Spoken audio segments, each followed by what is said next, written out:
नमस्कार दोस्तों। तो चलिए शुरू करते हैं। हिंदी साहित्य 100 प्रश्न उत्तर। पहला सवाल तो यहाँ पे पूछा गया है, प्रगतिवादी समीक्षक इनमें से कौन है। तो इनमें से कौन प्रगतिवादी समीक्षक माने जाते हैं या उनका नाम क्या है। तो इसका सही उत्तर होगा आपका option number B, doctor Ram Vilas Sharma. तो आपका बी ऑप्शन यहाँ पे सही है।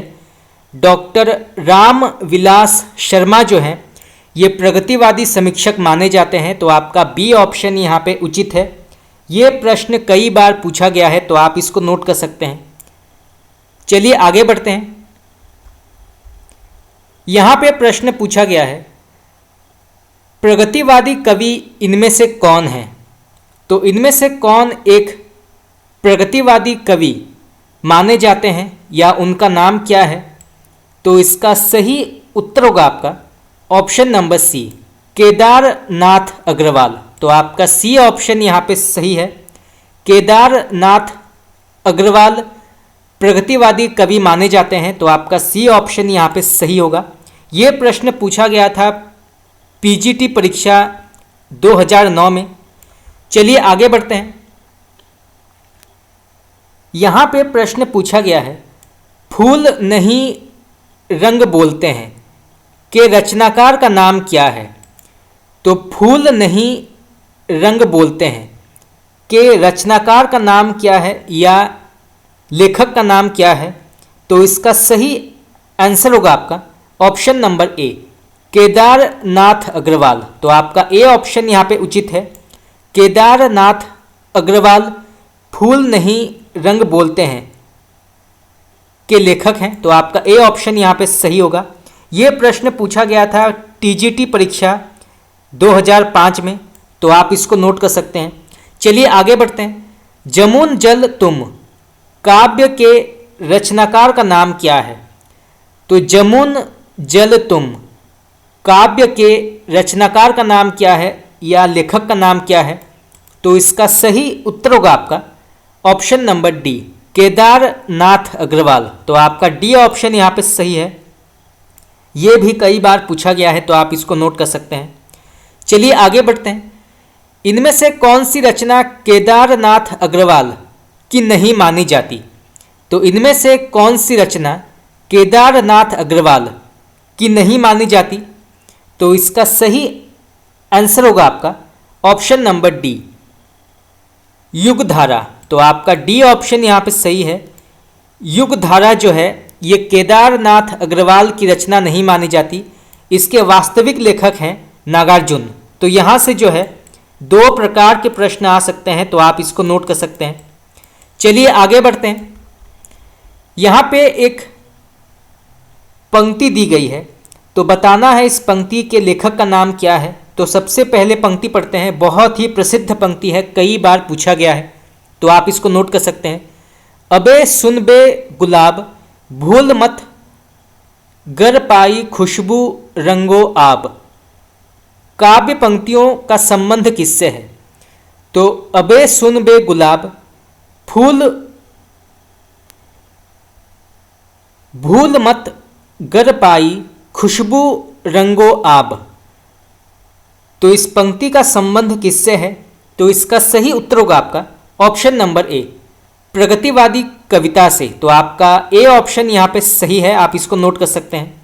ये प्रश्न पूछा गया था पीजीटी परीक्षा 2009 में। चलिए आगे बढ़ते हैं। यहाँ पे प्रश्न पूछा गया है, प्रगतिवाद के प्रमुख कवि कौन नहीं है। तो इनमें से कौन प्रगतिवादी कवि नहीं माने जाते, उनका नाम क्या है। तो इसका सही उत्तर होगा आपका ऑप्शन नंबर सी, अज्ञ। तो आपका सी ऑप्शन यहाँ पे सही है। अज्ञ जो है ये प्रयोगवाद के अंतर्गत आते हैं, ना कि प्रगतिवाद के अंतर्गत। तो आपका सी ऑप्शन यहाँ पे सही होगा। बाकी नागार्जुन, रामधारी सिंह दिनकर और मुक्तिबोध ये जो हैं ये प्रगतिवाद के अंतर्गत आते हैं। तो आपका सी ऑप्शन यहाँ पे सही है। अज्ञ जो हैं ये प्रयोगवाद के अंतर्गत आते हैं। तो यहाँ से जो है 2 प्रकार के प्रश्न आ सकते हैं, तो आप इसको नोट कर सकते हैं। चलिए आगे बढ़ते हैं। निम्नलिखित में से किस लंबी कविता के लेखक मुक्तिबोध हैं? तो इनमें से किस लंबी कविता के लेखक मुक्तिबोध हैं? तो इसका सही उत्तर होगा आपका ऑप्शन नंबर बी, अंधेरे में। तो आपका बी ऑप्शन यहाँ पे उचित है। अंधेरे में मुक्तिबोध की सबसे लंबी कविता मानी जाती है, तो आपका बी ऑप्शन यहाँ पे सही होगा। चलिए आगे बढ़ते हैं। चांद का मुंह टेढ़ा है के लेखक का नाम क्या है? तो चांद का मुंह टेढ़ा है के लेखक का नाम क्या है? तो इसका सही उत्तर होगा आपका ऑप्शन नंबर बी, मुक्तिबोध। तो आपका बी ऑप्शन यहाँ पे सही है। चांद का मुंह टेढ़ा है के लेखक हैं मुक्तिबोध। ये प्रश्न पूछा गया था टीजीटी परीक्षा 2010 में, तो आप इसको नोट कर सकते हैं। चलिए आगे बढ़ते हैं। भूल गलती कविता के कवि का नाम क्या है? तो भूल गलती कविता के कवि का नाम क्या है? तो इसका सही आंसर होगा आपका ऑप्शन नंबर डी, मुक्तिबोध। तो आपका डी ऑप्शन यहाँ पे सही है, मुक्तिबोध। ये प्रश्न पूछा गया था टीजीटी में। चलिए आगे बढ़ते हैं। यहाँ पे प्रश्न पूछा गया है, अंधेरे में कविता किसने लिखी है? तो अंधेरे में कविता के लेखक का नाम क्या है? तो इसका सही उत्तर होगा आपका ऑप्शन नंबर ए, मुक्तिबोध। तो आपका ए ऑप्शन यहाँ पे उचित है। ये प्रश्न पूछा गया था पीजीटी परीक्षा 2010 में। चलिए आगे बढ़ते हैं। कामायनी एक पुनः विचार नामक आलोचना ग्रंथ के लेखक का नाम क्या है? तो कामायनी एक पुनः विचार नामक आलोचना ग्रंथ के लेखक का नाम क्या है? तो इसका सही आंसर होगा आपका option number D, Gajanan Madhav Muktibodh. तो आपका डी ऑप्शन यहाँ पे सही है। गजानन माधव मुक्तिबोध जो हैं ये कामायनी एक पुनः विचार के लेखक हैं। तो आपका डी ऑप्शन यहाँ पे सही होगा। ये प्रश्न पूछा गया था जीआईसी परीक्षा 2012 में, तो आप इसको नोट कर सकते हैं। चलिए आगे बढ़ते हैं। रहस्य पुरुष का बिंब मुक्तिबोध की किस कविता में नहीं है? तो रहस्य पुरुष का बिंब मुक्तिबोध की किस कविता में नहीं मिलता है? तो इसका सही उत्तर होगा आपका ऑप्शन नंबर बी, अंधेरे में। तो आपका बी ऑप्शन यहाँ पे सही है। यह प्रश्न पूछा गया था पीजीटी में। चलिए आगे बढ़ते हैं। गजानन माधव मुक्तिबोध की रचना चांद का मुंह टेढ़ा है में कौन सी कविता संकलित नहीं है? तो गजानन माधव मुक्तिबोध की रचना चांद का मुंह टेढ़ा है में कौन सी कविता संकलित नहीं है, उसका नाम क्या है? तो इसका सही उत्तर होगा आपका ऑप्शन नंबर ए, जन्मदिन की धूप में। तो आपका ए ऑप्शन यहाँ पे सही है। तो गजानन माधव मुक्तिबोध की रचना चांद का मुंह टेढ़ा है में जन्मदिन की धूप में ये कविता संकलित नहीं है। तो आपका ए ऑप्शन यहाँ पे सही है। बाकी एक स्वप्न कथा, भूल गलती और ब्रह्म राक्षस ये जो है ये चांद का मुंह टेढ़ा है के अंतर्गत आता है। तो आपका ए ऑप्शन यहाँ पे सही होगा, आप इसको नोट कर सकते हैं। चलिए आगे बढ़ते हैं।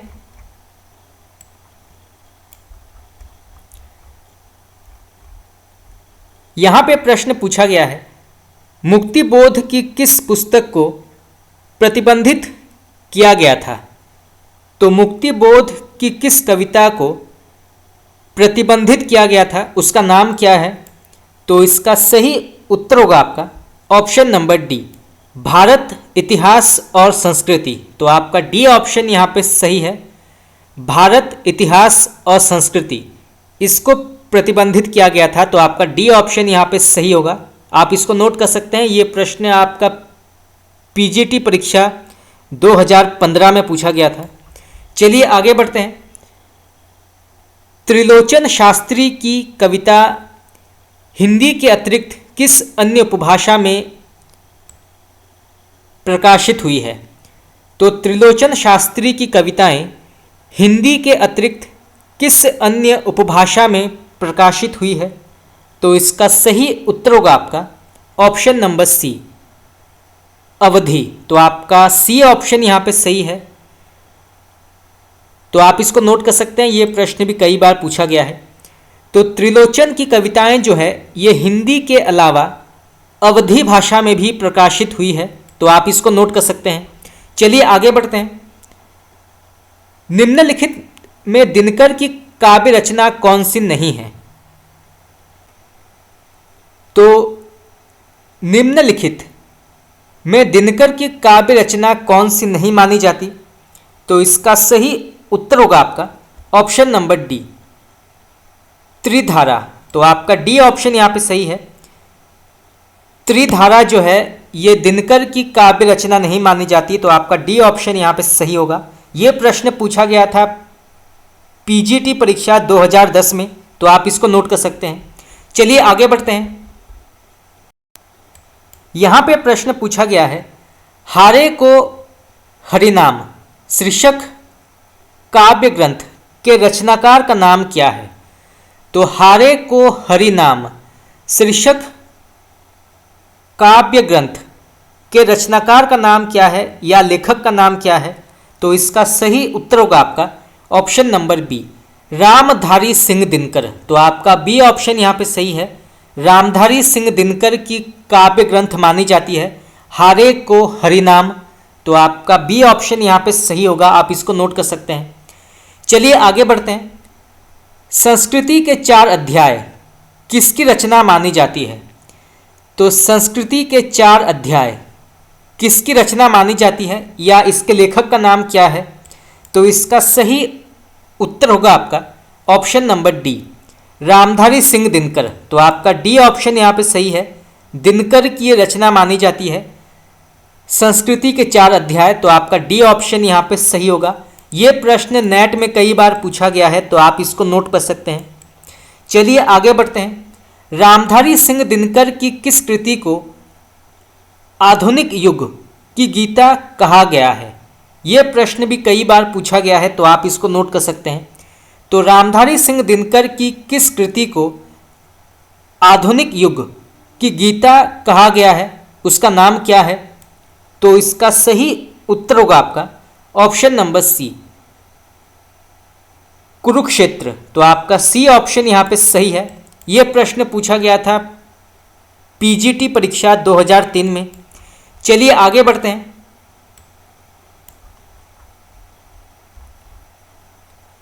यहाँ पे प्रश्न पूछा गया है, रामधारी सिंह दिनकर की काव्य कृति कौन सी मानी जाती है? तो रामधारी सिंह दिनकर की काव्य कृति कौन सी मानी जाती है? तो इसका सही आंसर होगा आपका ऑप्शन नंबर बी, कुरुक्षेत्र। तो आपका बी ऑप्शन यहाँ पे सही है। यह प्रश्न पूछा गया था नवोदय विद्यालय 2014 में। चलिए आगे बढ़ते हैं। यहाँ पर एक पंक्ति दी गई है, तो बताना है इस पंक्ति के लेखक का नाम क्या है। तो सबसे पहले पंक्ति पढ़ते हैं। बहुत ही प्रसिद्ध पंक्ति है, कई बार पूछा गया है। 2 राह समय के रथ का धड़धड़नाद सुनो, सिंहासन खाली करो कि जनता आती है। ये पंक्तियाँ किस कविता से ली गई है? बहुत ही प्रसिद्ध पंक्ति है, कई बार पूछा गया है। तो आप इसको नोट कर सकते हैं। तो 2 राह समय के रथ का धड़धड़नाद सुनो, सिंहासन खाली करो कि जनता आती है। ये पंक्तियाँ किस कविता के अंतर्गत आती है? तो इसका सही उत्तर होगा आपका option number B, Ramdhari Singh Dinkar. तो आपका बी ऑप्शन यहाँ पे सही है। इसके लेखक हैं रामधारी सिंह दिनकर। और ये जो है जनतंत्र का जन्म कविता के अंतर्गत आती है। तो आप इसको नोट कर सकते हैं।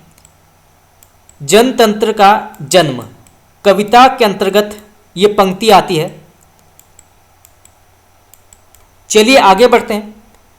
बालकृष्ण शर्मा नवीन का पहला प्रकाशित काव्य संग्रह का नाम क्या है? तो बालकृष्ण शर्मा नवीन का सबसे पहला प्रकाशित काव्य संग्रह का नाम क्या है? तो इसका सही उत्तर होगा आपका ऑप्शन नंबर डी, कुमकुम। तो आपका डी ऑप्शन यहां पे सही है। तो इसका सही उत्तर होगा आपका ऑप्शन नंबर डी, कुमकुम। तो आपका डी ऑप्शन यहां पे सही है। चलिए आगे बढ़ते हैं।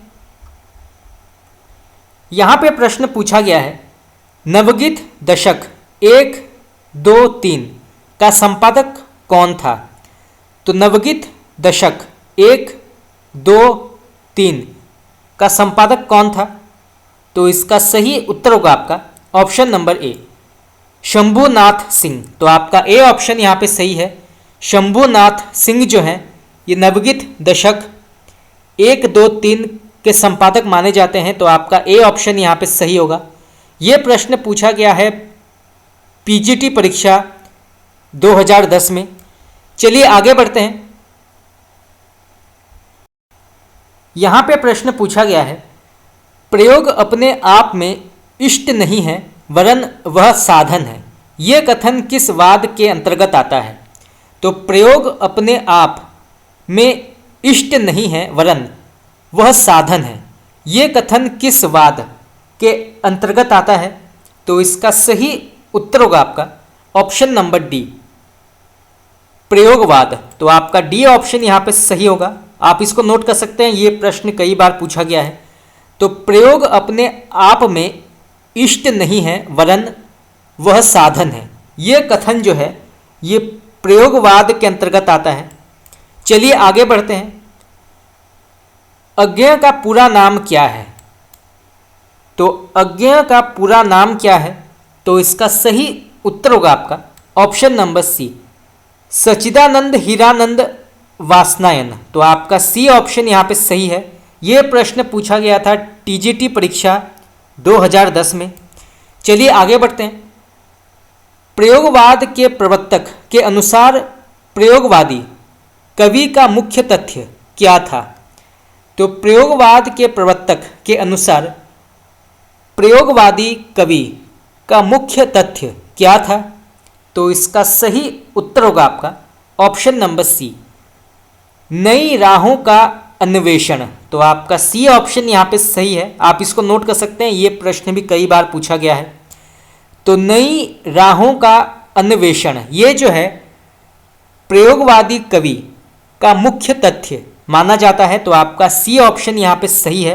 ये प्रश्न पूछा गया था टीजीटी परीक्षा 2010 में। तो आप इसको नोट कर सकते हैं। चलिए आगे बढ़ते हैं। यहाँ पे प्रश्न पूछा गया है, इनमें से प्रयोगवाद को सर्वाधिक प्रभावित किसने किया है? तो इनमें से प्रयोगवाद को सर्वाधिक प्रभावित किसने किया है? तो इसका सही उत्तर होगा आपका ऑप्शन नंबर बी, अस्तित्ववाद। तो आपका बी ऑप्शन यहाँ पे सही है। अस्तित्ववाद ने प्रयोगवाद को सर्वाधिक प्रभावित किया है। तो आपका बी ऑप्शन यहाँ पे सही होगा। ये प्रश्न पूछा गया था पीजीटी परीक्षा 2015 में। तो आप इसको नोट कर सकते हैं। तो अस्तित्ववाद ने प्रयोगवाद को सर्वाधिक प्रभावित किया है। चलिए आगे बढ़ते हैं। यहाँ पे प्रश्न पूछा गया है, निम्नलिखित में से एक कथन असत्य है, तो इनमें से कौन सा एक कथन असत्य है?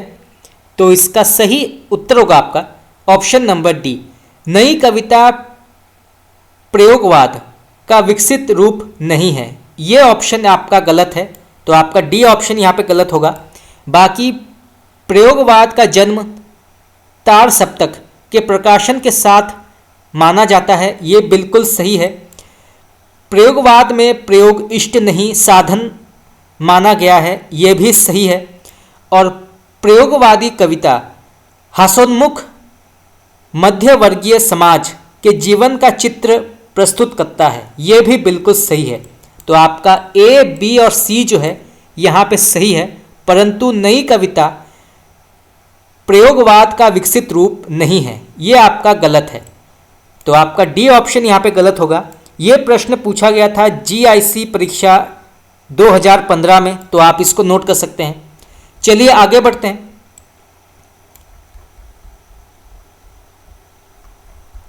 यहां पे प्रश्न पूछा गया है प्रयोगवादी कविताओं। चलिए आगे बढ़ते हैं। यहां पे प्रश्न पूछा गया है प्रयोगवादी कवियों की रचनाएं किस सप्तक में संग्रहित हैं। तो प्रयोगवादी कवियों की रचनाएं किस सप्तक में संग्रहित हैं, तो इसका सही उत्तर होगा आपका ऑप्शन नंबर ए, तार सप्तक। तो आपका ए ऑप्शन यहाँ पे सही है। तो प्रयोगवादी कवियों की रचनाएं तार सप्तक में संग्रहित हैं, तो आपका ए ऑप्शन यहाँ पे सही होगा। ये प्रश्न पूछा गया था पीजीटी परीक्षा 2010 में, तो आप इसको नोट कर सकते हैं। चलिए आगे बढ़ते हैं।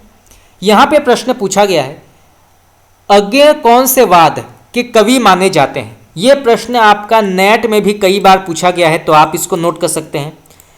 तो अज्ञेय कौन से वाद के कवि माने जाते हैं, तो इसका सही उत्तर होगा आपका ऑप्शन नंबर बी, प्रयोगवाद। तो आपका बी ऑप्शन यहाँ पे सही है।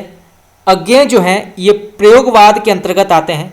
ये प्रश्न पूछा गया था टीजीटी परीक्षा 2011 में। चलिए आगे बढ़ते हैं। तार सप्तक में संकलित कवियों को राहों का अन्वेषी किसने कहा है। तो तार सप्तक में प्रकाशित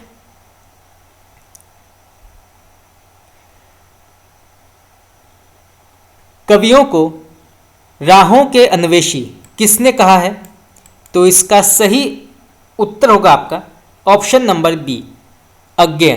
तो आपका बी ऑप्शन यहाँ पे सही है, आप इसको नोट कर सकते हैं। चलिए आगे बढ़ते हैं। प्रयोगवाद की जन्मदात्री पत्रिका कौन सी मानी जाती है। तो प्रयोगवाद की जन्मदात्री पत्रिका कौन सी मानी जाती है, उसका नाम क्या है। तो इसका सही उत्तर होगा आपका ऑप्शन नंबर ए, तार सप्तक। तो आपका ए ऑप्शन यहाँ पे सही है, आप इसको नोट कर सकते हैं। चलिए आगे बढ़ते हैं। यहां पे प्रश्न पूछा गया है निम्नलिखित में से कौन तार सप्तक का कवि नहीं है। तो इनमें से कौन तार सप्तक का कवि नहीं माना जाता, तो इसका सही उत्तर होगा आपका ऑप्शन नंबर ए, शमशेर बहादुर सिंह। तो आपका ए ऑप्शन यहाँ पे सही है। तो शमशेर बहादुर सिंह जो है ये तार सप्तक के अंतर्गत नहीं आता है, तो आपका ए ऑप्शन यहाँ पे सही है। बाकी गिरिजा कुमार माथुर, मुक्तिबोध और प्रभाकर माचवे ये जो हैं ये तार सप्तक के अंतर्गत आते हैं, तो आपका ए ऑप्शन यहाँ पे सही है। ये प्रश्न पूछा गया था टीजीटी परीक्षा 2011 में। चलिए आगे बढ़ते हैं। इनमें से कौन तार सप्तक में शामिल नहीं है। तो इनमें से कौन तार सप्तक के अंतर्गत नहीं आता है, तो इसका सही आंसर होगा आपका ऑप्शन नंबर बी, शमशेर। तो आपका बी ऑप्शन यहाँ पे सही है। यह प्रश्न पूछा गया था पीजीटी परीक्षा 2015 में। बाकी अज्ञेय, मुक्तिबोध और नेमी चंद्र जैन ये जो हैं ये तार सप्तक के अंतर्गत आते हैं, तो आप इसको नोट कर सकते हैं। चलिए आगे बढ़ते हैं। निम्नलिखित में से तार सप्तक में कौन कवि शामिल नहीं है। तो इनमें से कौन तार सप्तक में शामिल नहीं है, उस कवि का नाम क्या है। तो इसका सही उत्तर होगा आपका option number D, Ramdhari Singh Dinkar. तो आपका डी ऑप्शन यहाँ पे सही है। रामधारी सिंह दिनकर जो हैं ये तार सप्तक के अंतर्गत नहीं आते हैं। बाकी प्रभाकर माचवे, नेमी चंद्र जैन और भारत भूषण अग्रवाल ये जो हैं ये तार सप्तक के अंतर्गत आते हैं, परंतु आपका डी ऑप्शन यहाँ पे गलत है। प्रभाकर माचवे, नेमी चंद्र जैन और भारत भूषण अग्रवाल ये जो हैं ये तार सप्तक के अंतर्गत आते हैं। चलिए आगे बढ़ते हैं। भवानी प्रसाद मिश्र की कविताएं किस सप्तक में प्रकाशित हुई है। तो तो भवानी प्रसाद मिश्र की कविताएं किस सप्तक में प्रकाशित हुई है? तो इसका सही उत्तर होगा आपका ऑप्शन नंबर बी, दूसरा सप्तक। तो आपका बी ऑप्शन यहाँ पे सही है। तो भवानी प्रसाद मिश्र की कविताएं जो है ये दूसरा सप्तक में प्रकाशित हुई है। तो आप इसको नोट कर सकते हैं, ये प्रश्न भी कई बार पूछा गया है। चलिए आगे बढ़ते हैं। इनमें से कौन सा कवि दूसरा सप्तक में सम्मिलित नहीं था? तो इनमें से कौन सा कवि दूसरा सप्तक में सम्मिलित नहीं था, उसका नाम क्या है? तो इसका सही उत्तर होगा आपका ऑप्शन नंबर डी, मुक्तिबोध। तो आपका डी ऑप्शन यहाँ पे सही है। यह प्रश्न पूछा गया था पीजीटी परीक्षा 2005 में। चलिए आगे बढ़ते हैं। इनमें से दूसरा सप्तक में संकलित कवि का नाम क्या है? तो इनमें से दूसरा सप्तक में संकलित कवि का नाम क्या है? तो इसका सही आंसर होगा आपका ऑप्शन नंबर ए, रघुवीर सहाय। तो आपका ए ऑप्शन यहाँ पे सही है। रघुवीर सहाय जो है ये दूसरा सप्तक के अंतर्गत आते हैं। ये प्रश्न आपका पूछा गया था जीआईसी परीक्षा 2017 में।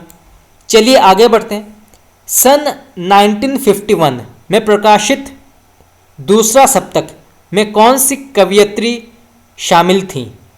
तो सन 1951 में प्रकाशित दूसरा सप्तक में कौन सी कवयित्री शामिल थी, उनका नाम क्या है? तो इसका सही उत्तर होगा आपका option number C, Shakuntala Mathur. तो आपका सी ऑप्शन यहाँ पे सही है। यह प्रश्न पूछा गया था पीजीटी परीक्षा 2013 में। चलिए आगे बढ़ते हैं। केदारनाथ सिंह किस सप्तक के संकलित कवि माने जाते हैं? तो केदारनाथ सिंह किस सप्तक के संकलित कवि माने जाते हैं? तो इसका सही उत्तर होगा आपका ऑप्शन नंबर सी, तीसरा सप्तक। तो आपका सी ऑप्शन यहाँ पे सही है। तो केदारनाथ सिंह जो हैं ये तीसरा सप्तक के अंतर्गत आते हैं। तो आपका सी ऑप्शन यहाँ पे सही होगा। ये प्रश्न पूछा गया था टीजीटी परीक्षा 2010 में। चलिए आगे बढ़ते हैं। चौथा सप्तक में संकलित कवयित्री का नाम क्या है? तो चौथा सप्तक में संकलित कवयित्री का नाम क्या है? तो इसका सही उत्तर होगा आपका ऑप्शन नंबर बी, सुमन राजे। तो आपका बी ऑप्शन यहाँ पे उचित है। सुमन राजे जो हैं ये चौथा सप्तक के अंतर्गत आते हैं। तो आपका बी ऑप्शन यहाँ पे सही है। चलिए आगे बढ़ते हैं। तार सप्तक में कौन सा कवि सम्मिलित नहीं है? तो तार सप्तक के अंतर्गत कौन सा कवि नहीं आता है? तो इसका सही उत्तर होगा आपका ऑप्शन नंबर डी, रघुवीर सहाय। तो आपका डी ऑप्शन यहाँ पे सही है। रघुवीर सहाय जो है ये तार सप्तक के अंतर्गत नहीं आते हैं। बाकी भारत भूषण अग्रवाल, मुक्तिबोध और नेमी चंद्र जैन ये जो हैं ये तार सप्तक के अंतर्गत आते हैं। तो आपका डी ऑप्शन यहाँ पे गलत है। चलिए आगे बढ़ते हैं। तार सप्तक का प्रकाशन वर्ष क्या है?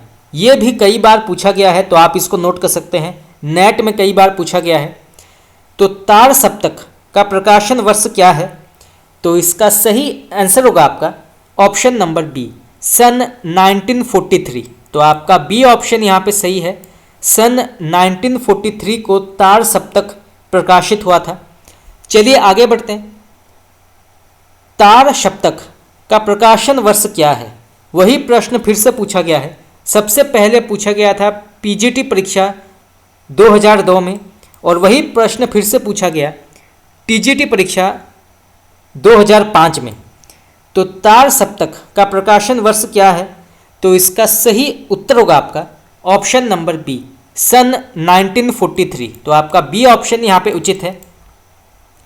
चलिए आगे बढ़ते हैं।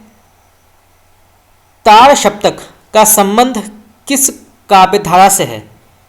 तो तार सप्तक का संबंध किस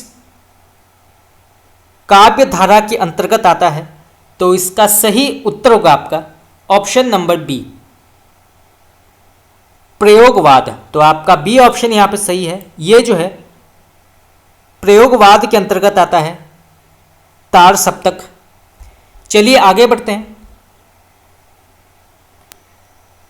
यहां पे प्रश्न पूछा गया है के विरुद्ध कविता संकलन के कवि का नाम क्या है? तो इसका सही उत्तर होगा आपका ऑप्शन नंबर सी, रघुवीर सहाय। तो आपका सी ऑप्शन यहां पे सही है। चलिए आगे बढ़ते हैं। कुआनो नदी कविता संग्रह के कवि का नाम क्या है? तो कुआनो नदी कविता संग्रह के लेखक का नाम क्या है? तो इसका सही उत्तर होगा आपका option number D, Sarveshwar Dayal Saxena. तो आपका डी ऑप्शन यहाँ पे उचित है। सर्वेश्वर दयाल सक्सेना जो हैं ये कुआनो नदी कविता संग्रह के लेखक हैं। तो आपका डी ऑप्शन यहाँ पे सही होगा, आप इसको नोट कर सकते हैं। चलिए आगे बढ़ते हैं। यहाँ पे प्रश्न पूछा गया है कुआनो नदी काव्य संग्रह के रचनाकार का नाम क्या है? सबसे पहले ये प्रश्न पूछा गया था टीजीटी परीक्षा 2004 में, और फिर से ये प्रश्न पूछा गया है पीजीटी परीक्षा 2010 में। तो विभिन्न प्रकार के प्रतियोगी परीक्षाओं में ये प्रश्न पूछा गया है, तो आप इसको नोट कर सकते हैं। तो इसका सही उत्तर होगा आपका option number D, Sarveshwar Dayal Saxena. तो आपका डी ऑप्शन यहाँ पे उचित है। चलिए आगे बढ़ते हैं। नकेनवाद किस काव्यधारा के लिए प्रयुक्त हुआ था? तो नकेनवाद किस काव्यधारा के लिए प्रयुक्त हुआ था? तो इसका सही उत्तर होगा आपका ऑप्शन नंबर डी, इनमें से कोई नहीं। तो सभी ऑप्शन यहाँ पे गलत है। नकेनवाद को प्रपद्यवाद कहा जाता है। तो इसके दो नाम हैं, नकेनवाद और प्रपद्यवाद। तो आपका ए, बी और सी जो है यहाँ पे गलत है। ना ही ये छायावाद के अंतर्गत आता है, ना ही प्रगतिवाद के अंतर्गत, और ना ही प्रयोगवाद के अंतर्गत। ये जो है प्रपद्यवाद माना जाता है। चलिए आगे बढ़ते हैं। नकेनवाद नामक साहित्यिक आंदोलन के अग्रणी कौन है? तो नकेनवाद नामक साहित्यिक आंदोलन के अग्रणी कौन है? तो इसका सही उत्तर होगा आपका ऑप्शन नंबर बी। सबसे पहले आते हैं नलिन विलोचन शर्मा, फिर आते हैं केसरी कुमार, और फिर नरेश मेहता। तो आपका बी ऑप्शन यहाँ पे सही है। सबसे पहले आते हैं नलिन विलोचन शर्मा, फिर आते हैं केसरी कुमार, और फिर आते हैं नरेश मेहता। तो आपका बी ऑप्शन यहाँ पे सही होगा। ये प्रश्न पूछा गया था पीजीटी परीक्षा 2015 में, तो आप इसको नोट कर सकते हैं। चलिए आगे बढ़ते हैं। इनमें से कौन सा कवि नकेनवाद से जुड़ा है? तो इनमें से कौन सा कवि नकेनवाद के अंतर्गत आता है, उसका नाम क्या है? तो इसका सही उत्तर होगा आपका ऑप्शन नंबर बी और डी। ये दोनों ऑप्शन आपके गलत हैं। केदारनाथ सिंह और केदारनाथ अग्रवाल ये जो हैं ये नकेनवाद के अंतर्गत नहीं आते हैं। तो आपका बी और डी यहाँ पे गलत है। ये प्रश्न पूछा गया था जीआईसी परीक्षा 2015 में, तो आप इसको नोट कर सकते हैं। चलिए आगे बढ़ते हैं। इनमें से कौन प्रपद्यवाद के अंतर्गत नहीं आता है? तो इनमें से कौन प्रपद्यवाद के अंतर्गत नहीं आता है, उनका नाम क्या है? तो इसका सही उत्तर होगा आपका option number B, Prayag Narayan Tripathi. तो आपका बी ऑप्शन यहाँ पे सही है। प्रयाग नारायण त्रिपाठी जो हैं ये प्रपद्यवाद के अंतर्गत नहीं आते हैं। तो आपका बी ऑप्शन यहाँ पे सही है। बाकी नलिन विलोचन शर्मा, केसरी कुमार और नरेश मेहता ये जो हैं ये प्रपद्यवाद के अंतर्गत आते हैं। ये प्रश्न आपका पूछा गया था जीआईसी परीक्षा 2017 में, तो आप इसको नोट कर सकते हैं। चलिए आगे बढ़ते हैं। घोर अनिष्ट व्यक्तिवाद किस काव्यधारा की प्रवृत्ति मानी जाती है? तो घोर अनिष्ट व्यक्तिवाद किस काव्यधारा की प्रवृत्ति मानी जाती है? तो तो इसका सही उत्तर होगा आपका ऑप्शन नंबर सी, प्रयोगवाद। तो आपका सी ऑप्शन यहाँ पे सही है, आप इसको नोट कर सकते हैं। चलिए आगे बढ़ते हैं।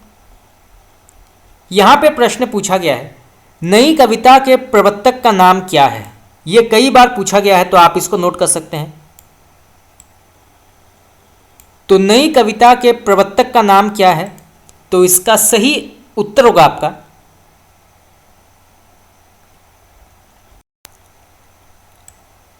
अज्ञेय। तो नई कविता के प्रवर्तक हैं अज्ञेय। तो आपके सभी ऑप्शन यहाँ पे गलत है। अज्ञेय जो हैं ये नई कविता के प्रवर्तक माने जाते हैं, तो आप इसको नोट कर सकते हैं। चलिए आगे बढ़ते हैं। नई कविता के प्रमुख लक्षण कौन से हैं। तो नई कविता के प्रमुख लक्षण कौन कौन से माने जाते हैं, तो इसका सही उत्तर होगा आपका ऑप्शन नंबर ए, अनुभूति की सच्चाई और बुद्धिमूलक यथार्थवादी दृष्टि। तो आपका ए ऑप्शन यहाँ पे सही है। तो अनुभूति की सच्चाई और बुद्धिमूलक यथार्थवादी दृष्टि, ये जो है नई कविता के प्रमुख लक्षण माने जाते हैं। तो आपका ए ऑप्शन यहाँ पे सही होगा। ये प्रश्न पूछा गया था पीजीटी परीक्षा 2015 में। चलिए आगे बढ़ते हैं। नई कविता पत्रिका का प्रकाशन कब आरंभ हुआ था।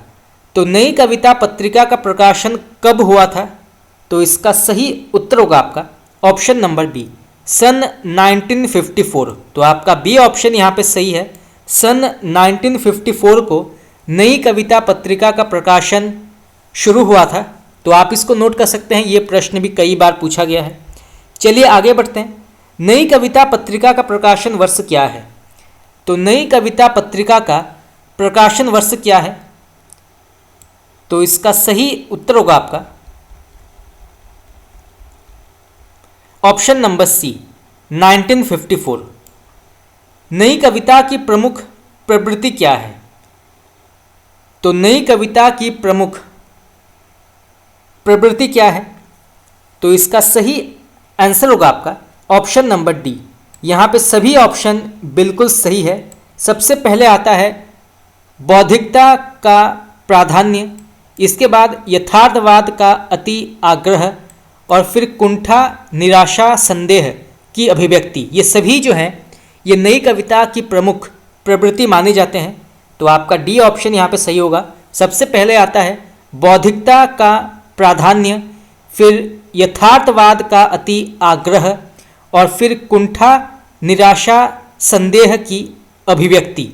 तो ये सभी जो हैं ये नई कविता की प्रमुख प्रवृत्ति के अंतर्गत आते हैं। तो आपका डी ऑप्शन यहाँ पे सही है। ये प्रश्न पूछा गया था जीआईसी परीक्षा 2012 में। चलिए आगे बढ़ते हैं।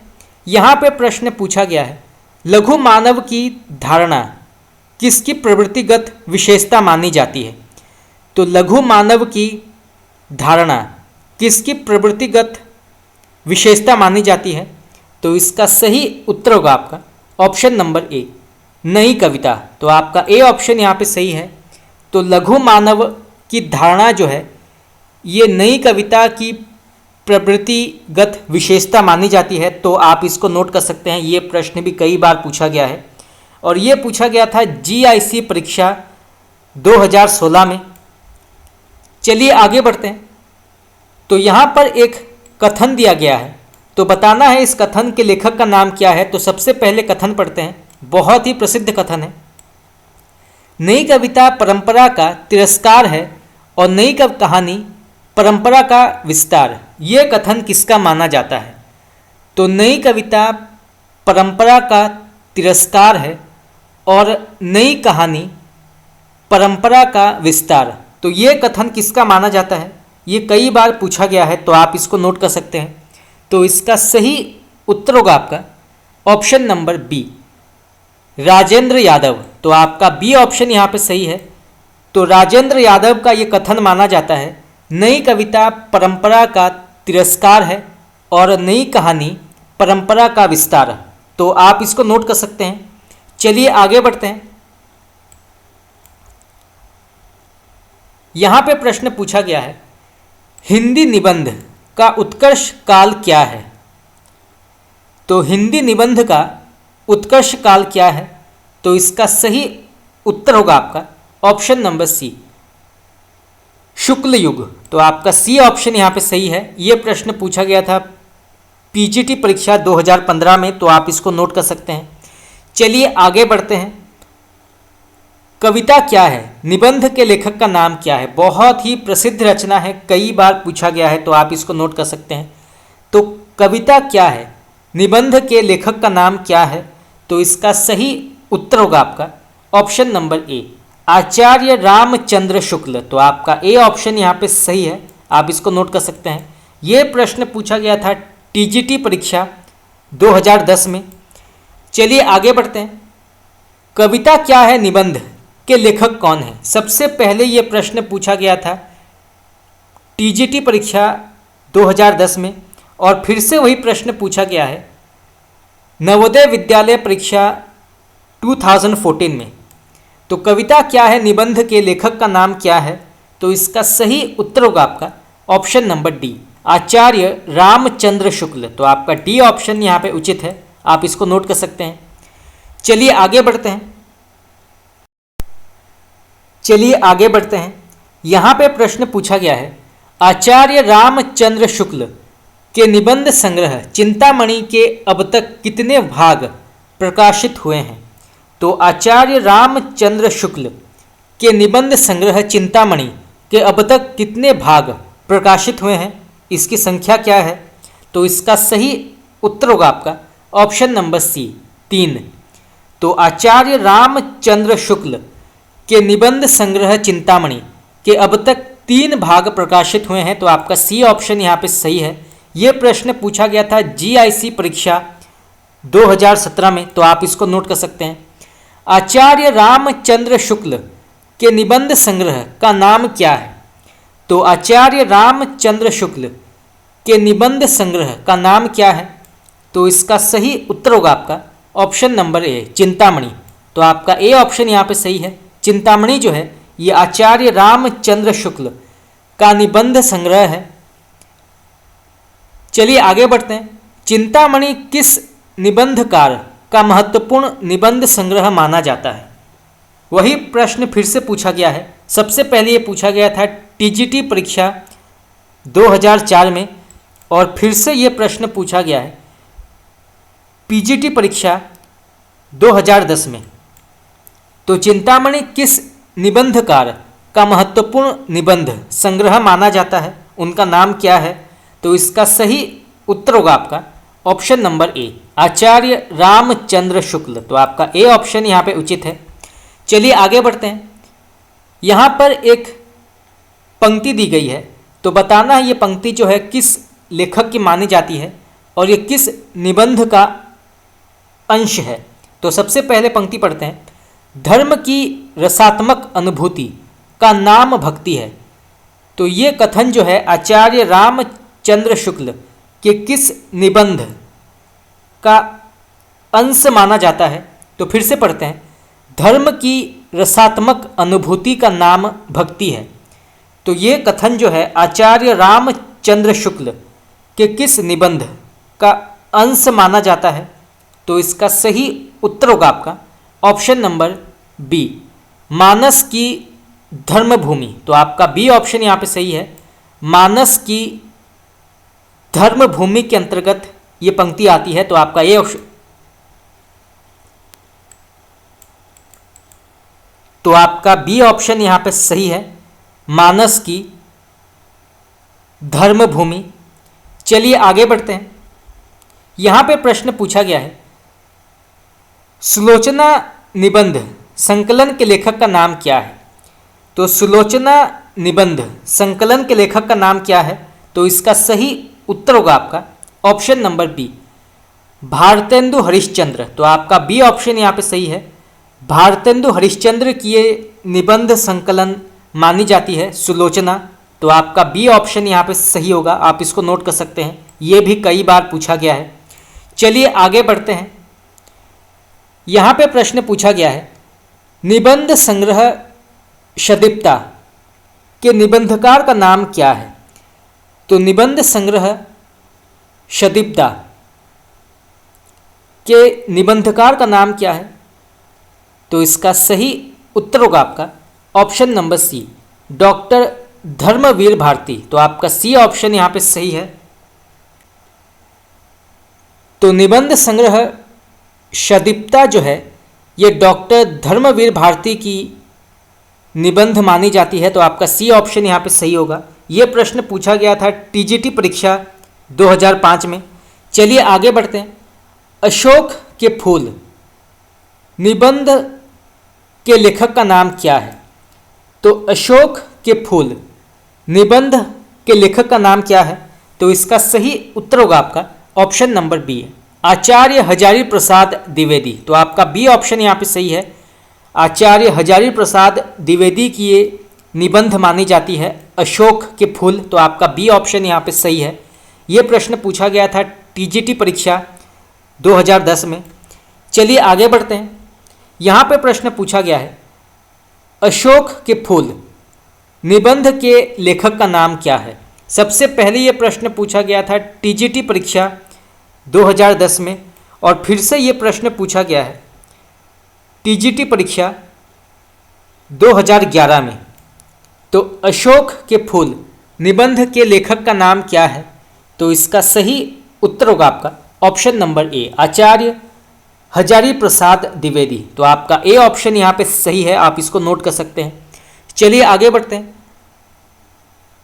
आलोक पर्व निबंध के रचनाकार का नाम क्या है? तो आलोक पर्व निबंध के लेखक का नाम क्या है? तो इसका सही उत्तर होगा आपका ऑप्शन नंबर बी, आचार्य हजारी प्रसाद द्विवेदी। तो आपका बी ऑप्शन यहाँ पे सही है। तो आलोक पर्व निबंध के लेखक का नाम है आचार्य हजारी प्रसाद द्विवेदी। ये प्रश्न पूछा गया था पीजीटी परीक्षा 2011 में। तो आप इसको नोट कर सकते हैं। चलिए आगे बढ़ते हैं। यहाँ पे प्रश्न पूछा गया है आचार्य हजारी प्रसाद द्विवेदी का कौन सा निबंध संकलन इनमें से माना जाता है? तो आचार्य हजारी प्रसाद द्विवेदी का कौन सा निबंध संकलन इनमें से माना जाता है? तो इसका सही उत्तर होगा आपका ऑप्शन नंबर डी।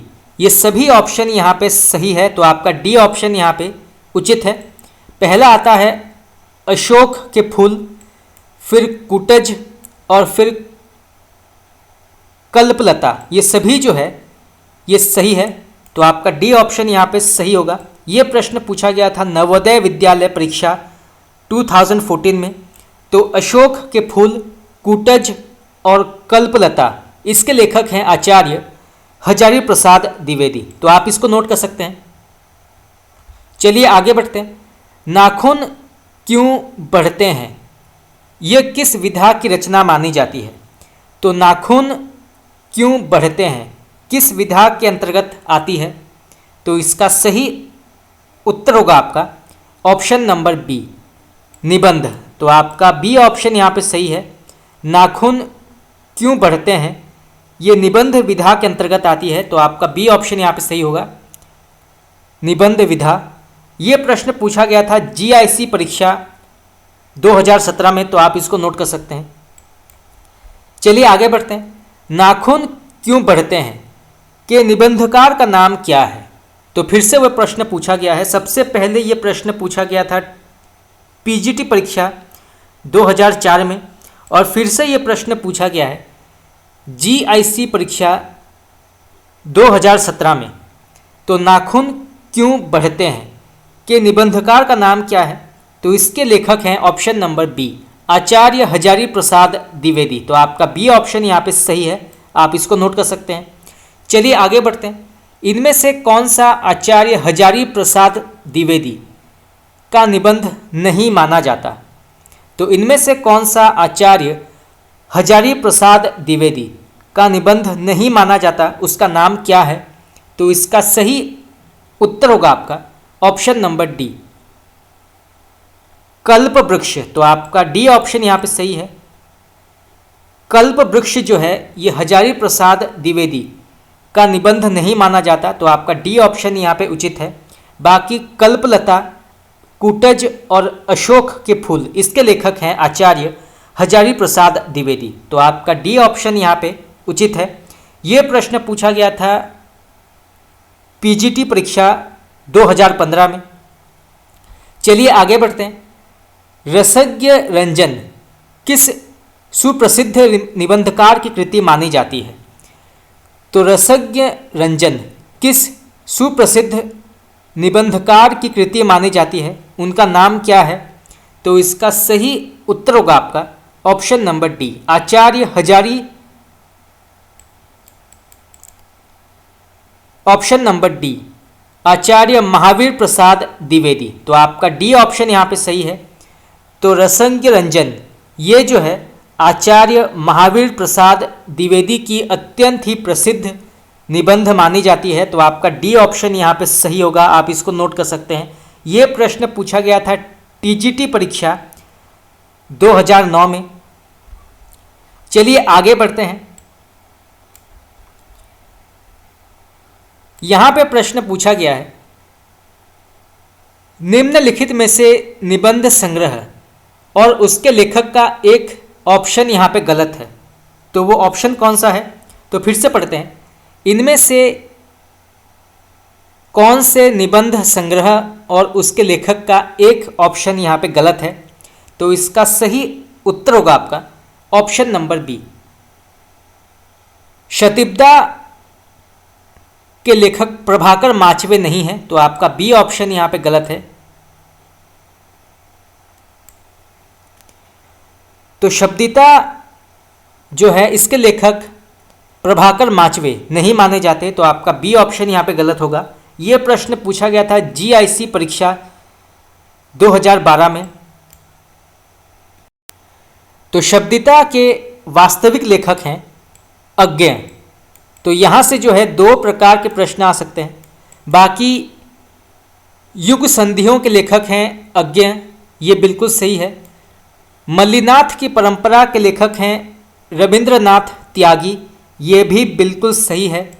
और विराम चिन्ह इसके लेखक हैं डॉक्टर राम विलास शर्मा, ये भी बिल्कुल सही है। तो आपका बी ऑप्शन यहाँ पे गलत है। शब्दिता के लेखक हैं अज्ञ।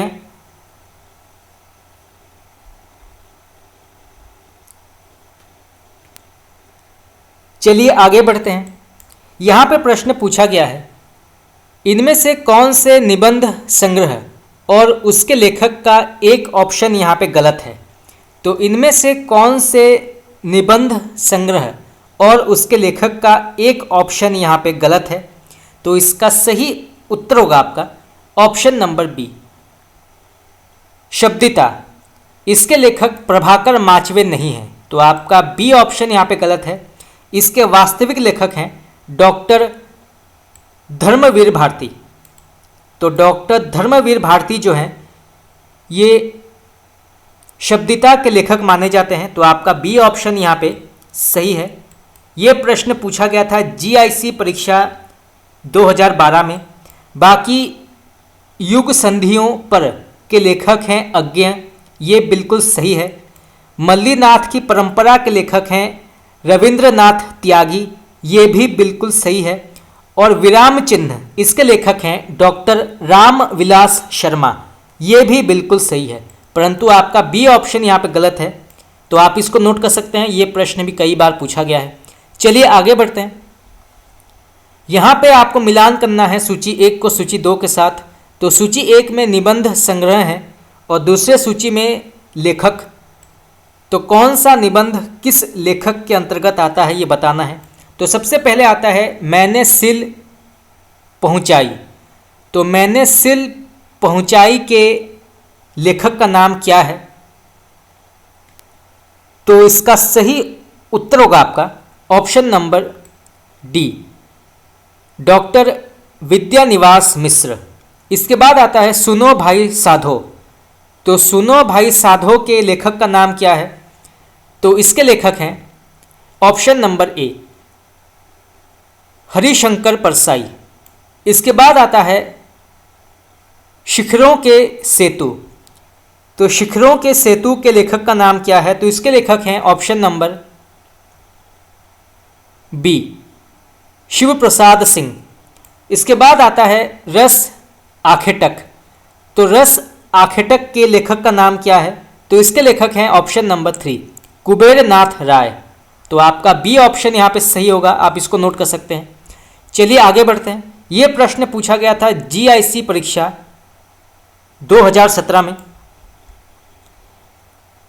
इनमें से कौन सा कथन असत्य है? तो इनमें से कौन सा एक कथन जो है वो असत्य माना जाता है? तो इसका सही उत्तर होगा आपका ऑप्शन नंबर सी, कौन तू फुलवा बीनन हारी विवेकी राय का निबंध माना जाता है। ये बिल्कुल गलत है। तो आपका सी ऑप्शन यहाँ पे गलत होगा, कौन तू फुलवा बीनन हारी विवेकी राय का निबंध माना जाता है। ये बिल्कुल गलत है। तो आपका सी ऑप्शन यहाँ पे गलत होगा। बाकी मन पवन की नौका कुबेरनाथ राय का निबंध संग्रह माना जाता है, ये बिल्कुल सही है। विचार और वितर्क आचार्य हजारी प्रसाद द्विवेदी का निबंध संग्रह माना जाता है, ये भी बिल्कुल सही है। और चंद्रधर शर्मा गुलेरी द्विवेदी युग के निबंधकार माने जाते हैं, ये भी बिल्कुल सही है। परंतु आपका सी ऑप्शन यहाँ पे गलत है। ये प्रश्न पूछा गया था यूपीपीएससी परीक्षा 2018 में, तो आप इसको नोट कर सकते हैं। तो यहाँ से प्रश्न ये आ सकता है कि कौन तू फुलवा बीनन हारी के वास्तविक लेखक कौन हैं? तो इसके वास्तविक लेखक हैं विद्यानिवास मिश्र। तो आप इसको नोट कर सकते हैं, विद्यानिवास मिश्र जो हैं इसके लेखक माने जाते हैं। चलिए आगे बढ़ते हैं। यहाँ पे प्रश्न पूछा गया है वसंत आ गया पर कोई उत्कंठा नहीं शीर्षक निबंध के लेखक का नाम क्या है? तो वसंत आ गया पर कोई उत्कंठा नहीं शीर्षक निबंध के लेखक का नाम क्या है? तो इसका सही उत्तर होगा आपका option number C, doctor Vidyaniwas Mishra. तो आपका सी ऑप्शन यहाँ पे सही है। तो बसंत आ गया पर कोई उत्कंठा नहीं, इसके लेखक हैं विद्यानिवास मिश्र। चलिए आगे बढ़ते हैं। मेरे राम का मुकुट भीग रहा है किसका ललित निबंध संग्रह माना जाता है? ये प्रश्न भी कई बार पूछा गया है, तो आप इसको नोट कर सकते हैं। तो मेरे राम का मुकुट भीग रहा है किसका ललित निबंध संग्रह माना जाता है? उनका नाम क्या है? तो इसका सही उत्तर होगा आपका option number C, doctor Vidyaniwas Mishra. तो आपका सी ऑप्शन यहाँ पे सही है। चलिए आगे बढ़ते हैं। मेरे राम का मुकुट भीग रहा है निबंध अपने समय का बड़ा चर्चित रहा है, इस निबंध के लेखक का नाम क्या है? तो मेरे राम का मुकुट भीग रहा है निबंध अपने समय में बड़ा चर्चित रहा है, तो इस निबंध के लेखक का नाम क्या है? तो इसका सही उत्तर होगा आपका option number B, Vidyanivas Mishra. तो आप इसको नोट कर सकते हैं, ये प्रश्न 2 बार पूछा गया है। चलिए आगे बढ़ते हैं। इनमें से कौन ललित निबंधकार नहीं माने जाते? तो इनमें से कौन एक ललित निबंधकार नहीं माने जाते, उनका नाम क्या है? तो इसका सही उत्तर होगा आपका ऑप्शन नंबर बी, आचार्य रामचंद्र शुक्ल। तो आपका बी ऑप्शन यहाँ पे सही है, आप इसको नोट कर सकते हैं। ये प्रश्न पूछा गया था पीजीटी परीक्षा 2002 में। चलिए आगे बढ़ते हैं।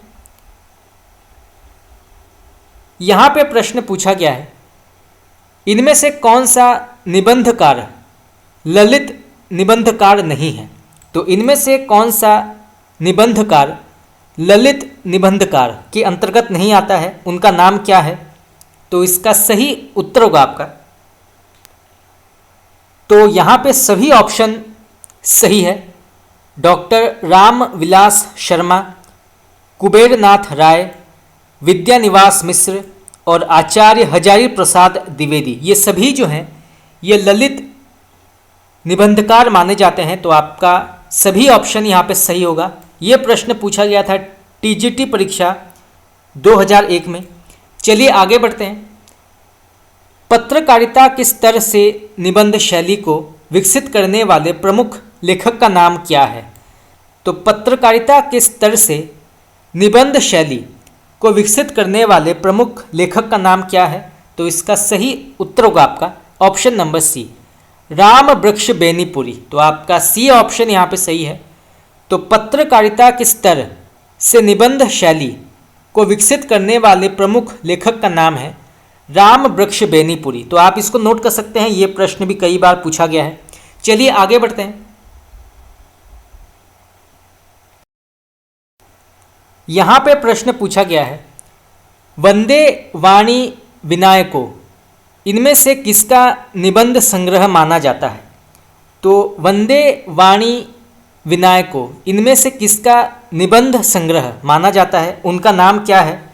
तो इसका सही उत्तर होगा आपका ऑप्शन नंबर ए, राम वृक्ष बेनीपुरी। तो आपका ए ऑप्शन यहाँ पे सही है। तो वंदे वाणी विनायको राम वृक्ष बेनीपुरी का निबंध संग्रह माना जाता है। तो आप इसको नोट कर सकते हैं। ये प्रश्न पूछा गया था जीआईसी परीक्षा 2017 में। चलिए आगे बढ़ते हैं। बाल मुकुंद गुप्त रचित निबंध संग्रह का नाम क्या है। तो बाल मुकुंद गुप्त रचित निबंध संग्रह का नाम क्या है। तो इसका सही उत्तर होगा आपका option number D, Shiv Shambhu ke Chitthe. तो आपका डी ऑप्शन यहाँ पे उचित है। ये प्रश्न पूछा गया था टीजीटी परीक्षा 2001 में। चलिए आगे बढ़ते हैं। शिव शंभू के चिट्ठे के लेखक का नाम क्या है। सबसे पहले ये प्रश्न पूछा गया था टीजीटी परीक्षा 2001 में और फिर से ये प्रश्न पूछा गया है टीजीटी परीक्षा 2009 में। तो शिव शंभू के चिट्ठे के लेखक का नाम क्या है। तो इसका सही उत्तर होगा आपका ऑप्शन नंबर ए, बाल मुकुंद गुप्त। तो आपका ए ऑप्शन यहाँ पे सही है, बाल मुकुंद गुप्त। चलिए आगे बढ़ते हैं। शिव शंभू का चिट्ठा किसके निबंधों का संकलन है। तो शिव शंभू का चिट्ठा किसके निबंधों का संकलन माना जाता है। तो इसका सही उत्तर होगा आपका ऑप्शन नंबर डी, बाल मुकुंद गुप्त। तो आपका डी ऑप्शन यहाँ पे सही है, बाल मुकुंद गुप्त का संकलन माना जाता है शिव शंभू का चिट्ठा। तो आप इसको नोट कर सकते हैं, शिव शंभू का चिट्ठा। चलिए आगे बढ़ते हैं। भौं निबंध के लेखक का नाम क्या है। यह प्रश्न आपका नेट में पूछा गया था, तो आप इसको नोट कर सकते हैं। तो भौं निबंध के लेखक का नाम क्या है। तो इसका सही आंसर होगा आपका option number D, Pratap Narayan Mishra. तो आपका डी ऑप्शन यहाँ पे सही है, प्रताप नारायण मिश्र की ये निबंध मानी जाती है भौं। तो आपका डी ऑप्शन यहाँ पे सही है। ये प्रश्न पूछा गया था पीजीटी परीक्षा 2010 में। चलिए आगे बढ़ते हैं। यहाँ पे प्रश्न पूछा गया है, प्रताप नारायण मिश्र के निबंधों की प्रधान विशेषता क्या मानी जाती है। तो प्रताप नारायण मिश्र के निबंधों की प्रधान विशेषता क्या मानी जाती है। तो इसका सही उत्तर होगा आपका ऑप्शन नंबर डी, विनोद प्रियता। तो आपका डी ऑप्शन यहाँ पे सही है। शिकार संबंधी रोचक निबंधों के रचनाकार का नाम क्या है। यह प्रश्न आपका नेट में पूछा गया था, तो आप इसको नोट कर सकते हैं। तो शिकार संबंधी रोचक निबंधों के रचनाकार का नाम क्या है या लेखक का नाम क्या है। तो इसका सही उत्तर होगा आपका option number B, Shri Ram Sharma. तो आपका बी ऑप्शन यहाँ पे सही है, श्री राम शर्मा। चलिए आगे बढ़ते हैं। प्रसाद पंत और मैथिली शरण नामक निबंध संग्रह किसका है। तो प्रसाद पंत और मैथिली शरण नामक निबंध संग्रह किसका माना जाता है। तो इसका सही उत्तर होगा आपका option number C, Ramdhari Singh Dinkar. तो आपका सी ऑप्शन यहाँ पे सही है, आप इसको नोट कर सकते हैं। चलिए आगे बढ़ते हैं। यहाँ पे प्रश्न पूछा गया है, अर्धनारेश्वर निबंध संग्रह के रचनाकार का नाम क्या है। तो अर्धनारेश्वर निबंध संग्रह के रचनाकार का नाम क्या है या लेखक का नाम क्या है। तो इसका सही आंसर होगा आपका option number B, Ramdhari Singh Dinkar. तो आपका बी ऑप्शन यहाँ पे सही है, आप इसको नोट कर सकते हैं। ये प्रश्न पूछा गया था यूपीपीएससी परीक्षा 2018 में। चलिए आगे बढ़ते हैं।